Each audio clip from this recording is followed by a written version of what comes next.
We know racism exists. So what we got to do is still get out and put up the good fight. If you know you need a 600 credit score, you need to figure out what that looks like for you.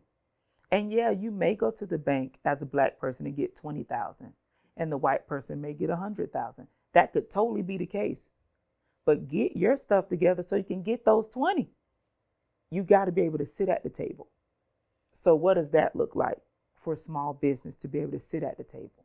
I think the people in my age group, from 20 to 50, how do we build them to be financially stable and independent and have a strong backing in their business, not just robbing Peter to pay Paul every Friday?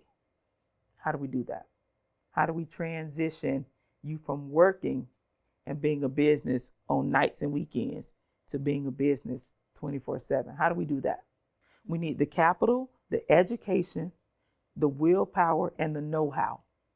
You give us those 4 things, we are unstoppable. You give it to us, we can go. But no one's giving it to us. So we're trying to go in and take it and create it. They don't have the capital to go get 50,000 from the bank because they're not bankable yet. Most aren't bankable, but personal credit, finances, just basically breaking the business from your personal, profit and loss, the way you file your taxes, all of that stuff goes into being bankable.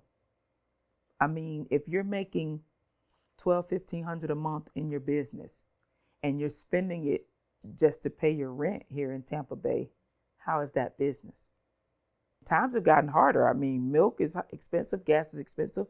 So can you imagine if instead of selling 50 units a month, you sold 5,000? Can you imagine the economic impact? That's what I focus on, economic impact. Because you could stay here if you made 5,000 units at $10.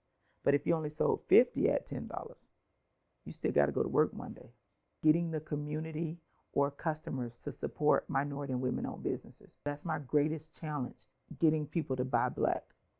And that's a huge challenge. And for the last, I say 30, 40 years, it's been a struggle for Blacks to support one another. If I could wave a magic wand, I would make it to where minority and women-owned businesses were available to get into some of these big box stores.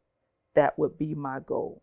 Walmart, Publix, Aldi, that would be my goal. And for the food trucks to be able to pop up and maybe set up in front of Walmart 2-3 days out of the week. So that's where I come in. Because if your dream is to put your product on the shelf, I'm going to try to make that happen for you. No one else is doing that really.